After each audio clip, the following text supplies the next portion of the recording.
অস্ট্রেলিয়ার ভিসাটা একটু জটিল। এটা অন্যান্য দেশের সাথে আপনি যদি মিলাতে যান তাহলে জিনিসটা আপনি ভুল করবেন। আসসালামু আলাইকুম, আমি আপনাদের সাথে আছি মাহবুবুর রহমান মাসুম।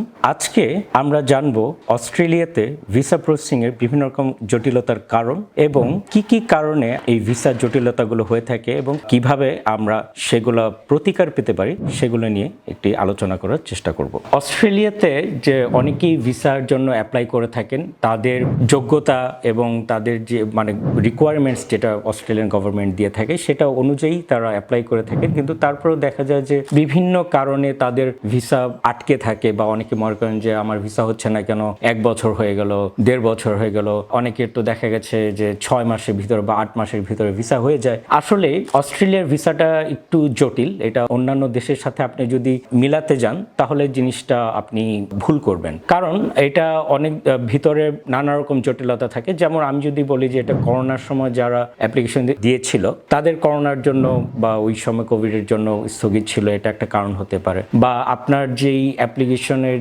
আপনি যে প্রুফ বা ডকুমেন্টস দিয়েছিলেন সেগুলোর ভেরিফিকেশনের একটা জটিলতা থাকতে পারে। দেখা গেছে অনেকের খুব সলিড ডকুমেন্টস থাকে, যেটা বলা যায় যে খুবই ভালো একটা শক্ত দলিল থাকে যেটা খুব বিশ্বাসযোগ্য, সেটা একটা হতে পারে যে তারা খুব দ্রুত প্রসেস হয়ে যায়। আপনার ক্ষেত্রে হতে পারে সেটা একটু দুর্বল, তাদের কাছে অনেক সময় সন্দেহ হতে পারে, সেটা নিয়ে তারা ইনভেস্টিগেট করে, এটা একটা কারণ হতে পারে। এই জটিল বিষয়গুলো আপনাদেরকে খেয়াল রাখতে হবে যে ডকুমেন্টস প্রসেসিং একটা বড় একটা অংশ তাদের এই ভিসা প্রসেসিং এর ক্ষেত্রে, তো এটা একটা দীর্ঘসূত্রিতার কারণ হতে পারে। আরেকটি কারণ হচ্ছে যে হাই ডিমান্ড প্রসেসিং।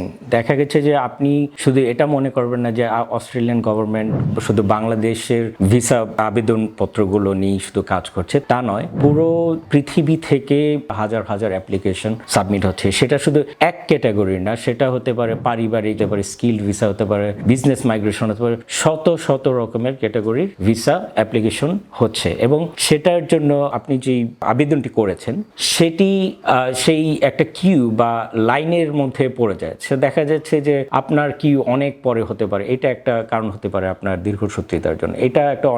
এটা অনেক সময় অনেক লম্বা সময় নিয়ে থাকে, যেটা ভিসা প্রসেসিং টাইমের অন্তর্ভুক্ত।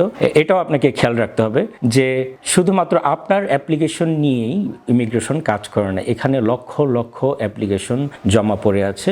আপনার অ্যাপ্লিকেশনটি সিরিয়াল অনুযায়ী তারা দেখবে, অতএব আপনাকে ধৈর্য রাখতে হবে ভিসা প্রসেসিং এর সময়ের জন্য। আরেকটি মূল ব্যাপার হচ্ছে অস্ট্রেলিয়ার কড়া অভিবাসন নীতি। অস্ট্রেলিয়া অন্যান্য দেশের মতো সবাইকে ভিসা দেয় না। তাদের দেশের জনসংখ্যা খুবই অল্প দেশের আয়তনের তুলনায়। তারা চায় যে দেশটি সুন্দর থাকুক এবং তাদের ভিতরে আইন শৃঙ্খলা খুব ভালো থাকুক, এবং তারা চায় যে তাদের দেশকে এগিয়ে নিয়ে যাবে এবং তাদের দেশের ভিতরে উন্নয়নের জন্য মানুষ অবদান রাখবে। এই সমস্ত কোয়ালিটি সম্পন্ন বা স্কিলস বা দক্ষতা সম্পন্ন মানুষকেই তারা বাইরে থেকে অভিবাসন দিয়ে তাদের দেশে রাখতে চায়, যেন তাদের দেশের উন্নয়নে তারা অবদান রাখতে পারে। তাহলে দেখুন যে একটা দেশের অবদান রাখার জন্য একটা মানুষের যেসব দক্ষতা থাকতে হয় সেগুলো অবশ্যই একটি যাচাই বাছাইয়ের একটি ব্যাপার আছে। তো তারা চায় যে এই যাচাই বাছাইয়ের মাধ্যমেই তারা একজন মানুষকে বিদেশ থেকে বা তাদের বাইরে থেকে স্কিল্ড মাইগ্রেশনের মাধ্যমে তারা তাদের